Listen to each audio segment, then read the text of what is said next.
trazendo a terceira parte de Visitando Panem com A Esperança. Esse livro aqui, ele foi dividido em duas partes, A Esperança Partiu e A Esperança Final, e eu pretendo assistir os dois filmes para poder trazer aqui as comparações e os meus palpites aí do que eu achei da adaptação.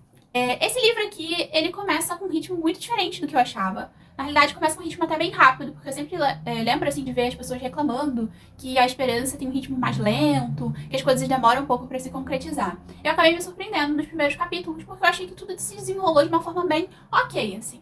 Então vamos lá. O livro começa com a Katniss no Distrito 12, olhando ali, né, o resultado do bombardeio que a capital fez ali com o distrito dela enquanto ela estava sendo resgatada. Bom, junto com isso, a gente também tem em muitos momentos ela deixando bem claro que ela tá muito cansada, que ela tá quebrada e que, enfim, ela se sente muito culpada por ter deixado pra trás o Peeta e não saber muito bem como ele tá agora, se ele morreu, se ele tá sendo torturado, o que estão fazendo com ele. Bom, gente, só um parênteses aqui. Vão ter momentos que eu vou olhar pra baixo, tá? Porque eu tô aqui com meu caderninho de anotações, pra não me perder naquilo que eu for falando pra vocês, porque senão vai ficar um vídeo muito sem nexo. Outro ponto interessante. A Katniss, ela dá uma certa titubeada ali, né, em aceitar ser o Turdo ou não, até que ela percebe que ela pode exigir ali algumas condições pra que ela consiga proteger as pessoas que ela ama, né. Então, ela pega o gato lá, né, no Distrito 12, decide que o gato vai ficar com a irmã e fica, porque é uma das cláusulas que ela pede lá pra presidente do Distrito 13, a Alma Cohen. Outra coisa que ela pede, que eu acho interessante, porque tanto no livro, eu acho que na adaptação também, a gente tem a Katniss pedindo para que os vitoriosos que fossem, né, ali capturados, eles tivessem o perdão quando a guerra terminasse, né? Então tem esse momento, né? E é basicamente isso. Depois, né, que eles têm essa conversa aí, né, meio difícil, eles decidem que a Katniss realmente vai ser o Turdo. E ali, naquele momento, isso que eu achei muito interessante, porque, que eu lembre, na adaptação, quem entrega os desenhos do Cinna, né, com a armadura que ela vai usar nos momentos que ela estiver fora do Distrito 13, é a F, não é o Plutarque. Só que no livro é o Plutarque. A F não aparece, tá, gente? Eu tô gravando aqui a primeira parte pra vocês, mas eu já tô mais ou menos aqui no livro. Já tô quase na metade? Mais ou menos na metade. E a F não apareceu até agora. Então, assim, a F, ela não aparece muito. Ou não aparece, enfim, vou descobrir daqui a pouco. Ela não aparece tanto assim no livro. Mas no filme ela tem, né, um arco até que ok, pelo que eu lembro. 3 primeiros momentos, assim, que eu acho que são bem marcantes em As Cinzas, né, que é a primeira parte desse livro. O momento em que a Katniss vai ao 12, né, vai ao Distrito 12, vê o caos que tá, isso eu já falei pra vocês. O segundo momento é quando o Peeta aparece na primeira entrevista, porque até então ela pensa que o Peeta tá morto, e aí do nada ela vê o cara dando entrevista e parece estar bem, fisicamente falando. Né, e inclusive a Katniss tem um diálogo com o Gale que eu acho muito interessante, que o Gale vira e fala pra ela, olha, ele tá bem, mas de repente ele fez um acordo pra tentar te proteger. E aí é por isso que ele tá falando o que ele tá falando. Que essa é a entrevista que ele pede um cessar-fogo. Né? Então, eu acho que é um momento interessante, porque é o primeiro momento que o Peeta aparece e ele quebra a expectativa de todo mundo lá, estando com uma certa saúde, né? A gente sabe que o mental dele, tudo que tá acontecendo com ele, né? Enfim, a gente sabe que a saúde dele é a última coisa que tá sendo priorizada pela capital. Bom, um outro momento é o momento que a Katniss aceita ser o Turdo, porque ela tem ali as condições dela. Um fato que eu achei interessante, mas isso eu vou tentar pesquisar, quem sabe vire um vídeo, é o fato de que a autora, ela escolhe muitos nomes de romanos, né, para os personagens. Por exemplo, até anotei aqui, o Octavius, Flavius, Seneca, são todos nomes, se você for parar pra pensar, de pessoas que viveram lá na época da Roma Antiga, né? Então eu acho que isso aí é um paralelo interessante, considerando que ela tem aquela questão da política do pão e do circo, que também era uma política romana. Vejo inspirações históricas da parte dela. Outro momento aqui que eu trouxe também é que a Katniss, na minha visão, tá, gente? A Katniss no livro, ela já parece ter uma percepção de que a Cohen, ela tá querendo usar a ideia do todo, assim como os idealizadores e o pessoal da capital também queria usar. Eu gosto disso porque em muitos momentos eu vejo que as pessoas taxam a Katniss como uma pessoa muito inocente. Mas eu acho que nesse pensamento dela, inclusive, ela prova que ela já tá desenvolvendo uma malícia muito grande. E eu confesso, assim, que eu queria ter visto um pouco mais dessa Katniss que consegue perceber que a Alma Cohen não é tão boazinha quanto ela tá querendo que todo mundo pense. Sabe? Então eu gosto desse momento porque parece que ela tem essa sacada de putz, estão me usando e eu tô sendo ali meio que um joguete, agora não mais pra capital, e sim pro Distrito 13. Então acho muito interessante a Katniss já ter esses pensamentos logo na primeira parte do livro. Uma outra coisa que eu achei bem diferente, assim, do que eu me lembrava, é que eu não tinha a extensão de que o Finnick, Oder, acho que assim fala, enfim, de que o Finnick, ele tava com problemas mentais tão grandes, assim. Eu acho que até o próprio filme não dá muito espaço, e é compreensível porque tem pouco tempo, né, de tela, pra que a gente consiga realmente ter a dimensão do quão mal o Finnick tá, sabe? Então acho que o livro consegue fazer com que a gente tenha a percepção mais aprofundada desse personagem, principalmente, né, porque a gente sabe que depois ele faz altas revelações, né? Então eu acho que ficou bem construída essas questões dele. A gente vai ter o Haymitch, gente, aparecendo, e aí ele tá meio chateado, né, que o Distrito 13 não pode bebida, e eu gosto porque o Haymitch, ele já chega no momento crucial, em que ele vai mostrar pra todo mundo que, cara, vocês podem estar querendo né, tipo, a Katniss seja o tordo, mas só quem conhece realmente a Katniss sou eu. É basicamente isso que ele fala quando ele chega lá e pergunta pra todo mundo quando foi que eles se identificaram com a Katniss. E era sempre em momentos em que ela tava agindo de forma um pouco impulsiva, um pouco emocional também, né? Então acho que esse momento dele é muito icônico e mostra que, apesar dele ter um relacionamento meio complicado com a Katniss, ele tá sempre muito atento ao que faz sentido ou não pra ela. Tanto que ele vai perceber que ela só vai funcionar com a imagem da rebelião, da revolução, quando ela for colocada ali em combate, quando ela for colocada ali frente a frente com o que tá acontecendo nos distritos. Eu acho que essa entrada dele é bem poderosa, assim, no livro. A gente consegue perceber que, de certa forma, essa guerra é uma guerra de marketing também, né? Com o tal do ponto prop que ela fica, né, ficam fazendo ali com a Katniss, aí o pessoal da capital faz com Pita, e fica um pouco ali naquelas trocas de farpas. Não é uma guerra que é travada somente pelas batalhas, mas também pelas narrativas. Isso eu acho que é interessante e em alguns momentos eu gostaria que isso tivesse sido mais explorado. Mas eu entendo que aí o livro teria que ser muito maior do que de fato foi. A gente tem um momento que pra mim é um momento emocionante no livro, mas eu acho que no filme ficou muito mais. Tá aí, eu acho que o filme dá de 10-0 nesse momento.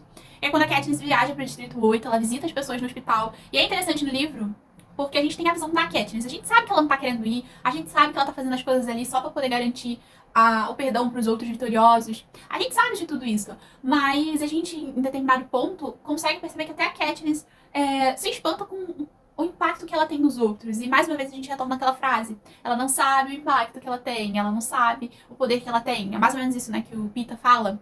Então a gente consegue ver isso em um local, digamos assim, mais neutro, né? Então eu acho que é um momento também bem forte, principalmente pra trajetória da Katniss, pra ela entender que, cara, quem é o todo é ela, sabe? Tipo, ela é a pessoa que os outros estão seguindo. Não é o Gale, não é o Peter, não é o Haymitch, não é a Coen, não é o Snow. É ela.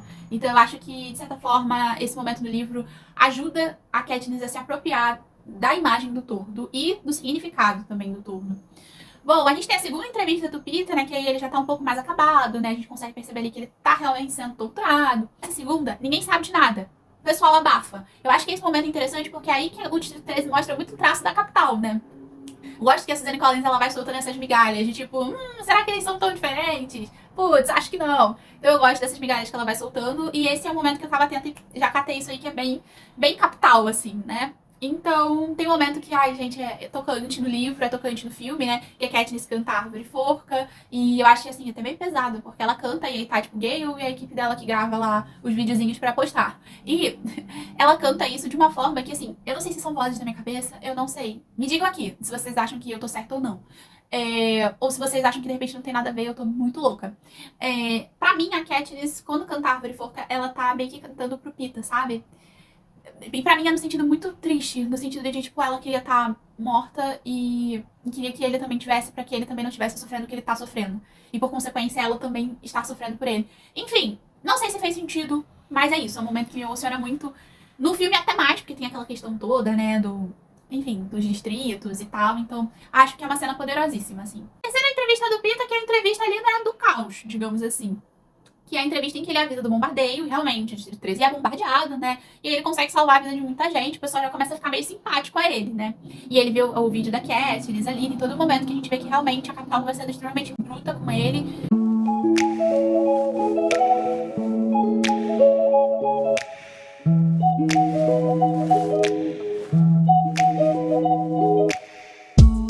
Essa parte 2 já começa com o bombardeio no Distrito 13, todo mundo correndo lá pro bunker que tem, pra tentar ali sobreviver. Esse momento que a Katniss, ela percebe, né, ela tá brincando com o gato da Prim, na realidade usa uma metáfora para descrever esse momento da vida dela, né, em relação ao presidente Snow, o Pita e ela. E aí ela fala que o Snow é como se fosse a pessoa que tá mexendo com a luz e consegue ali fazer ela, né, que seria o gato, e o Pita, que seria a luz, ficarem todos ali numa situação de sempre tentar pegar, sempre tentar trazer e nunca conseguir. E isso gerar uma frustração maior ainda.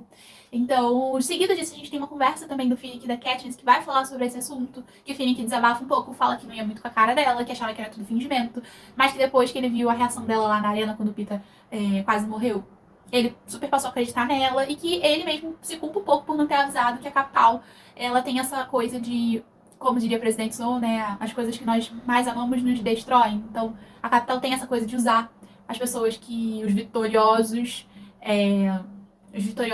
amam contra eles, assim. Então é um papo bem interessante. Seguido disso, a gente tem o Gale ficando com ciúme da amizade do Finnick e da Katniss. O Gale é um personagem que vai aparecer com certeza nos pareceres finais, porque a forma como ele é retratado no filme é muito diferente da forma como ele é retratado no livro. Eu acho que cabe um debate interessante sobre esse personagem. E aí eu vou olhar aqui no meu caderninho por um momento, tá? E, bom, a gente vai ter o grande esperado resgate do Peeta, né? E aí a gente tem o Gale se oferecendo pra ir, né, e tal. A Katniss descobre depois, né, que ele foi, porque ela acaba, né, tendo aquele mal súbito depois que ela vê aquele bando de rosa que o presidente Snow botou lá na entrada do Distrito 13, né, pra ela. E aí ela, né, acha que o Snow vai matar o Peeta, e aí eles vão fazer o resgate ali meio que às pressas. E a gente precisa de alguém que distrai a capital, que distrai o presidente Snow, e o Finnick se propõe a fazer isso. E assim, gente, pra mim, um dos melhores momentos, talvez o melhor momento dessa segunda parte, são as revelações do Finnick.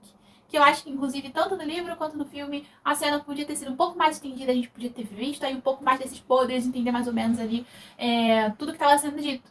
Mas basicamente a gente tem o Finnick fazendo um relato da vida dele ali na época da capital. Falando que depois que ele venceu os jogos, ele se tornou escravo, né? E aí, enfim, o Snow meio que vendia, meio que não, né? O Snow vendia ele para as pessoas que pudessem pagar mais e aí, enfim, elas faziam, vocês podem imaginar o quê, né? O Finnick bonitão lá.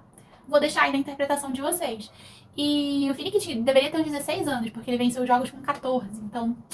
E aí ele fala que se ele se recusasse, matava uma pessoa que ele amava. Então ele acaba, né, aí dentro desse sistema e ele acha uma brecha nisso. Que ele decide que ele vai querer o pagamento dele por meio de segredos. Então parece que o Finnick ainda tinha algum tipo de esperança de que em algum momento esse sistema fosse cair e ele pudesse ali contribuir de alguma forma pro fim do presidente Snow. Então eu acho que esse momento aí é bem bombástico e a gente vê... na realidade a gente consegue entender com uma maior profundidade tudo que o Finnick passou, e tão jovem, né, também tem isso. A capital usava crianças, adolescentes que não estavam totalmente formados ali, né, e manipulavam todos eles. Então, enfim, é um livro, né, incrível, cabe muita coisa aí pra gente falar. Mas continuando aqui a cronologia pra gente não se perder. Depois que o Finnick coloca tudo pra fora, ele fala que o presidente Snow ficou no poder porque ele usava veneno, e ele envenenava todos os opositores a ele, e que pra ele não ser descoberto nessa artimanha, ele tomava ali um pouco também da bebida, ou comia, né, o que tivesse ali envenenado, e com o tempo as feridas pararam de sarar, e por isso que ele usava as rosas como símbolo, as rosas ali modificadas, que tinham um perfume muito forte, pra disfarçar o cheiro de sangue que ficavam das feridas que ele tinha por dentro ali da boca, que não sararam mais. Inclusive, ele faz até uma brincadeirinha que fala que é a arma perfeita para uma cobra. Inclusive, a gente tem na capa, né, de A Cantiga de Pássaros e Serpentes, uma cobra. Então, acabou ali virando o símbolo do Snow mesmo, né? O resgate do Peeta vai ser bem sucedido, né? Vai até surpreender um pouco eles, porque eles não estavam esperando. Mas a surpresa maior mesmo vai ser quando ele vai tentar ali enforcar. Não sei nem se eu posso falar essa palavra aqui por causa das diretrizes do YouTube, mas a gente tá só indo, né? Enfim, ele vai ali acabar enforcando a Katniss enfim, o que era pra ter sido maravilhoso, né? Era pra ter sido uma festa, virou um enterro, como diz o meme. Não sei nem se esse meme tá velho.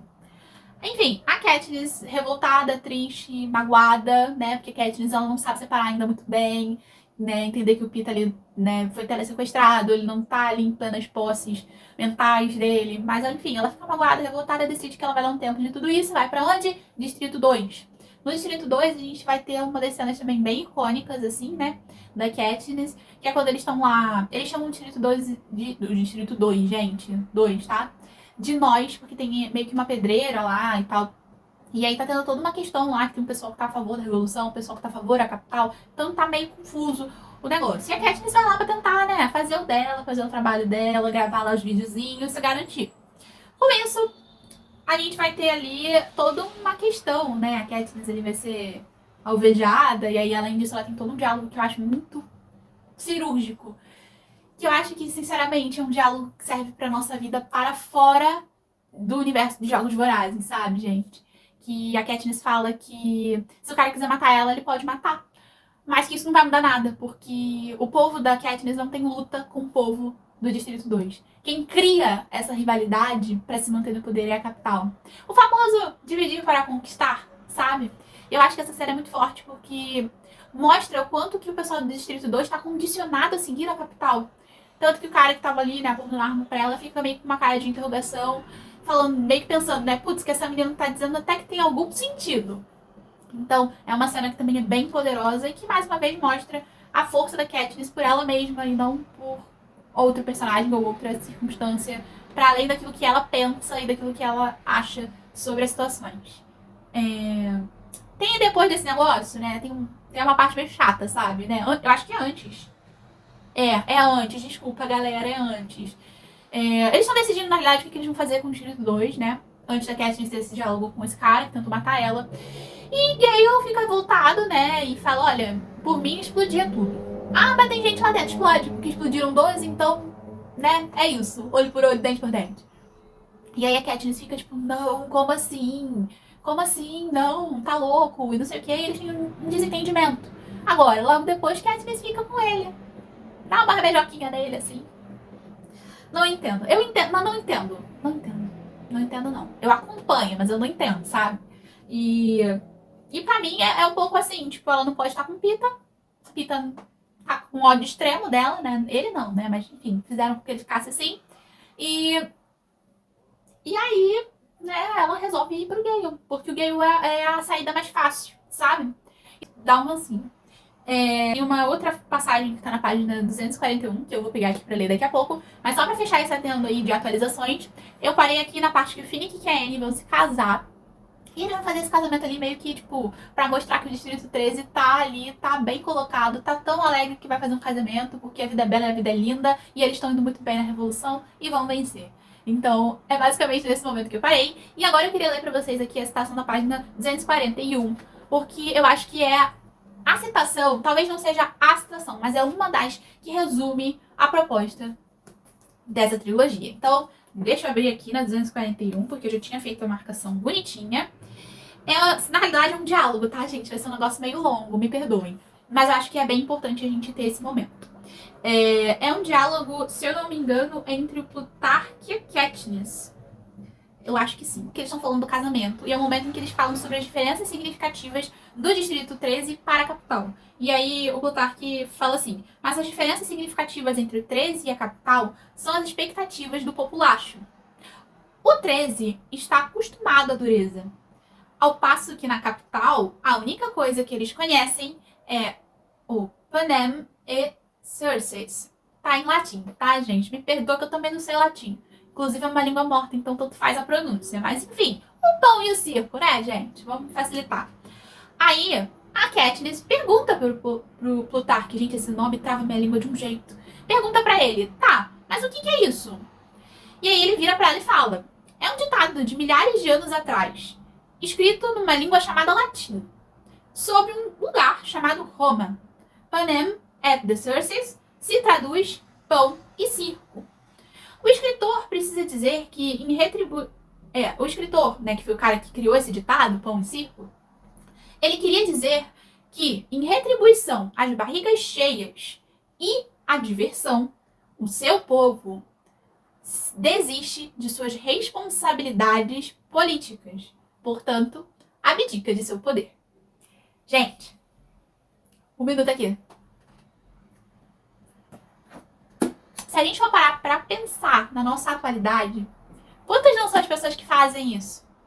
Que pelo pão, né, pelo circo, abrem mão ali dos seus direitos, né? E aí eu não tô falando nem só de poder em si, né? Porque poder não tá relacionado com a ideia de direito, né?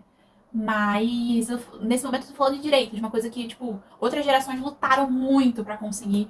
E as pessoas hoje em dia abrem mão, querem abrir mão.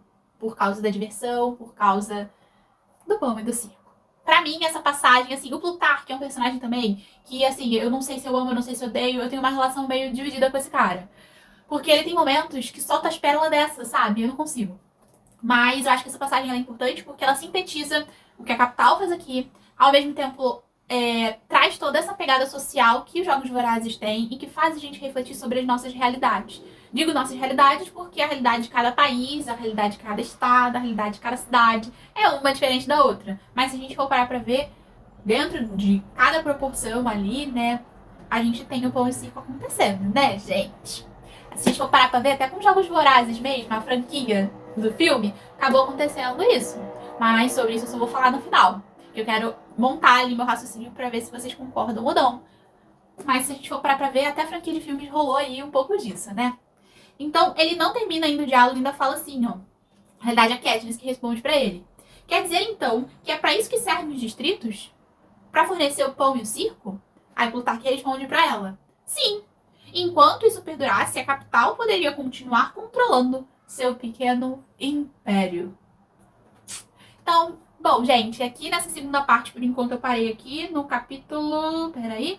No capítulo 16. Provavelmente a próxima entrada eu vou começar a partir aqui do capítulo 17 e vou aqui fechar essa parte que falta, que é a parte 3. Depois que Finnick e a Annie se casam, a gente vai ter uma aproximação muito grande da Joanna e da Katniss. Eu diria que elas quase que se tornam amigas, porque trocam muitas experiências enquanto estão tentando ali treinar pra, quem sabe, chegar a fazer parte de algum esquadrão ali do Distrito 13. A gente vai ter o Finnick, a Katniss e o Gale sendo colocados no esquadrão pra ir pra capital. Esse esquadrão, eu meio que apelidei de esquadrão televisivo, porque vai ser um esquadrão de marketing, basicamente. Eles vão ali produzir boas imagens para mostrar que a Katniss, o torno, está ali lutando e que o esquadrão dela também está ali lutando. E é claro que esse esquadrão vai ser integrado ali por vitoriosos. Assim que eles vão, né, pra capital, tem toda aquela explicação, né? Tem os casulos que eles colocaram lá na capital e, enfim, pra meio que, né, matar uma parte de pessoas possíveis que tentar invadir a capital.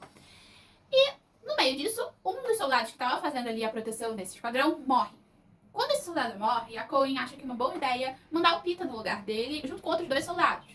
Isso vai causar todo um reboliço lá no esquadrão, porque a Katniss não lidar muito bem com essa situação. E ele tem alguns flashbacks, né, no meio do caminho, o que também dificulta mais, né, a situação que já também não tá fácil. Além disso, a Katniss também tem um plano ali dela, que ela quer pegar o Olo, né, que é uma espécie de mapa ali, pra tentar chegar lá na mansão do Snow sozinha, acabar com essa guerra, matar ele e ponto final. Da parte 3 se chama A Assassina. Começa com o Peter e com a Katniss tendo uma conversa, né, aquela conversa que vai gerar o famoso jogo verdadeiro ou falso, né, e aí a Katniss acaba mostrando que ela tem sentimentos bem fortes pelo Peter, quando ela começa a falar sobre manias e características que ele tem, sei lá, de dormir sempre com a janela aberta, de amarrar o cadarço 2 vezes, esse tipo de coisa. Bom, mais pra frente a gente vai ter a morte do Box. O Box era o chefe ali daquele esquadrão. E ele percebe que tá ali sendo formado um certo complô contra a vida da Katniss. E ele mesmo fala, né, que nada incendiaria mais a revolução do que a morte da Katniss enquanto ela tenta chegar à capital.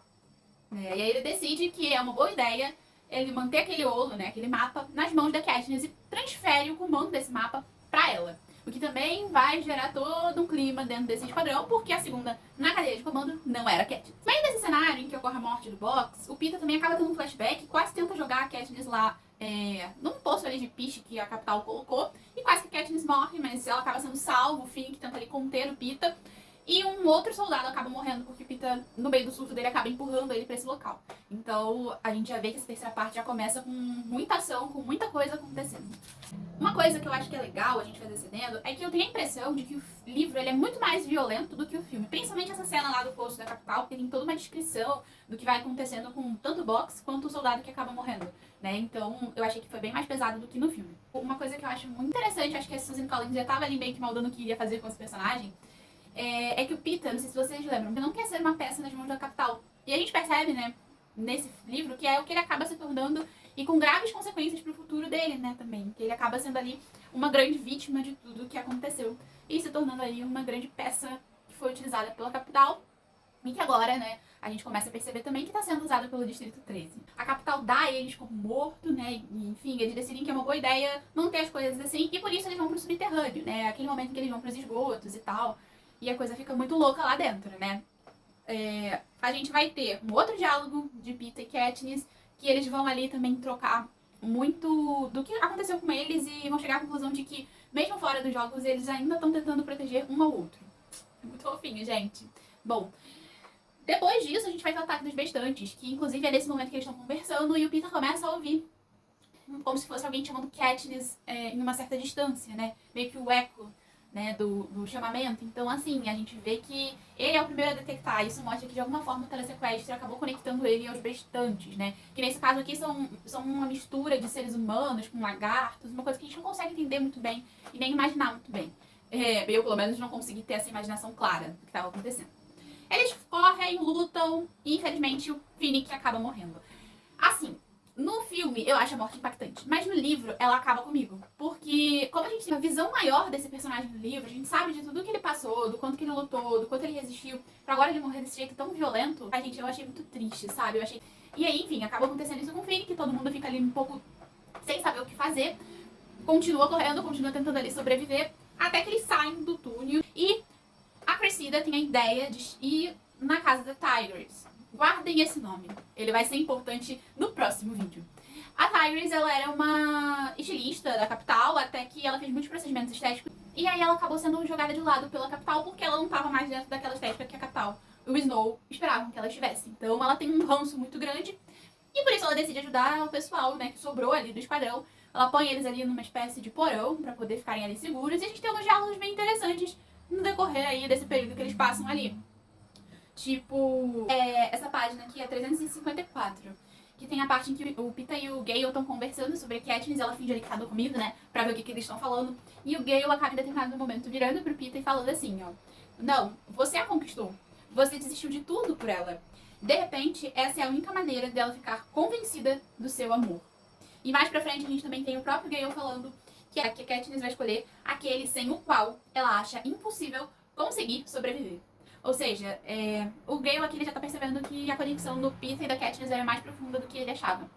Então a gente já tem essa outra conversa ali, que eu acho que é muito interessante, porque mostra que apesar da guerra, dos conflitos, eles ainda têm uma certa maturidade pra estarem ali próximos, né? O Peter e o Gale, eles sabem que talvez se não tivesse a Katniss no meio da coisa toda, eles talvez pudessem ser até amigos, sabe? Então eu acho que essa conversa é interessante porque tira essa rivalidade, né, que poderia ter sido criada entre esses dois personagens. Depois desses momentos, eles decidem que tá na hora de continuar, de chegar ali na mansão do Snow, de seguir o plano da Katniss realmente até o final.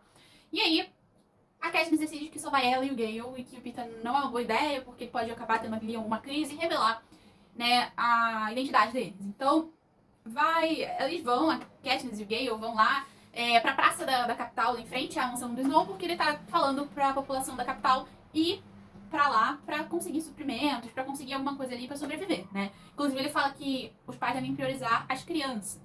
A Katniss decide que ela vai entrar na mansão por meio disso. Eles tentam passar ali, a gente começa a ver uma movimentação, os rebeldes estão tentando invadir, começa um tiroteio, começa a confusão, todo mundo fica ali muito perdido, até que a gente tem um bombardeio. Como ocorre esse bombardeio? A capital, né, ela envia um aerodeslizador, acho que é assim que fala, e aí, dentro desse aerodeslizador, eles começam a mandar, como se fossem aqueles paraquedas que são as recompensas nos Jogos Vorazes. E dentro desse paraquedas tem bombas. E, né, muita gente morre, é triste, mas muita gente morre. E o pessoal rebelde, que tava junto com o pessoal que tava atacando, né, o esquadrão médico, ele decide que vai ajudar essas pessoas. E quem que tá do esquadrão médico, gente? Senhorita Prim. Prim está lá ajudando as pessoas, e a Katniss tem a sacada de que, putz, isso tá estranho. Eles deixarem os médicos chegarem até as pessoas que estão ali, né, correndo risco de vida. E ela percebe que vai ter um segundo bombardeio, e aí quando ela vai tentar falar com a Prim, ocorre esse segundo bombardeio, a Katniss fica muito machucada, só não se machuca mais por causa da roupa do Cina, e ela vê a irmã dela ali falecer na frente dela. Depois disso, ela acorda no hospital, sem saber o que estava acontecendo, sem saber que fim levou a revolução. Todo mundo explica a situação pra ela, ela percebe que realmente a irmã dela morreu. E assim a gente se encaminha pro desfecho de A Esperança. Depois desse momento, a gente vai ter uma conversa que, pra mim, é um daqueles momentos que são dos mais importantes de Jogos Vorazes, que é a conversa que a Katniss tem com o presidente Snow. Inclusive, eu sublinhei a citação da página 384, que eu acho que é muito importante também para que a gente consiga entender a mensagem final, assim, de Jogos Vorazes, assim.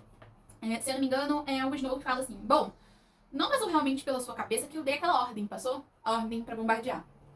Esqueça o fato de que se eu tivesse um aerodeslizador funcionando à minha disposição, eu teria usado numa tentativa de fuga.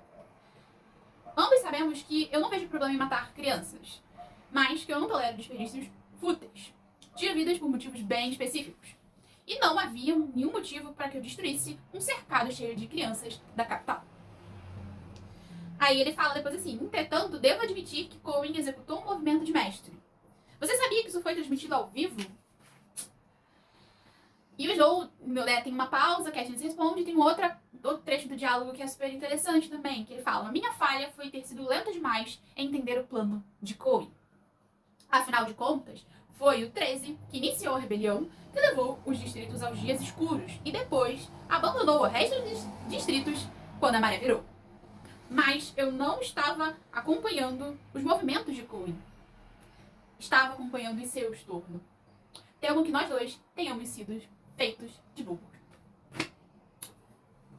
O Snow é um personagem muito difícil. A gente odeia, mas ele é um cara muito inteligente. Eu acho que esse trecho é interessante pra gente entender mais uma camada do Distrito 13, entender mais uma camada sobre a Coen e o próprio Snow. Depois disso, a Katniss percebe que realmente foi ali um complô, que realmente a Coen nunca gostou dela, que deixou a irmã dela morrer, que a armadilha ali foi a armadilha que o Gale tinha pensado com o Beat lá atrás, e que foi a mando da própria Coen que eles fizeram isso.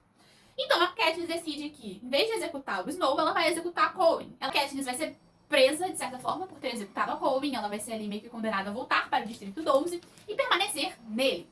Quem volta com ela, né, gente, é o Haymitch, que eles brigam, mas estão sempre juntos. Dá um tempinho ali, né, Pita consegue voltar pra lá depois que ele trata ali os últimos reflexos do telesequestro que ele ainda tem. Depois, a gente vai ter um epílogo do livro, né, que seria ali a Katniss e o Pita terem formado uma família e poderem ali seguir a vida deles com o máximo de paz possível. E esse é o fim da parte 3. Opiniões, assim, sobre o filme. Eu acho que esse último filme, né, Esperança Final, ele é muito bom, ele é muito eletrizante, mas eu acho que em alguns momentos, eu não sei explicar muito bem, mas eu sinto que parece que algumas questões que deveriam ter sido valorizadas não foram tão valorizadas assim. Por exemplo, a questão política por trás dos ataques. Essa questão de terem... eu acho que essa cena entre o Snow e a Katniss, por exemplo, foi uma cena muito curta. E ele poderia ter falado exatamente o que estava no livro. No todo eu gostei. A única coisa que me irrita, mas isso eu acho que vocês já perceberam que tem me irritado desde Em Chamas, é a forma como construíram o personagem do Gale. Colocam o Gale como se fosse um herói.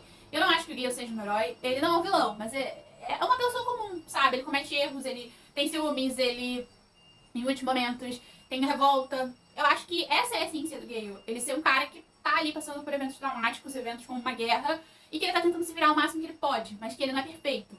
E que ele não é esse grande herói. Eu acho que a essência dele muda muito do filme e do livro, assim, quando você compara. Parece que são dois personagens um pouquinho diferentes, pra mim.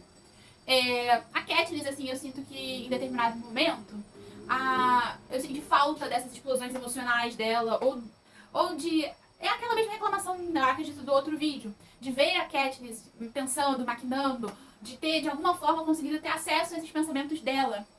Por ela, não pelos outros, sabe? Então, quando a gente não tem isso, a gente acaba olhando a Katniss como uma personagem sem expressão, que as coisas estão acontecendo ao redor dela e ela não tá reagindo. Só que quem lê o livro, pelo ponto de vista dela, sabe que as coisas estão acontecendo, que ela já tá maquinando o que ela vai fazer.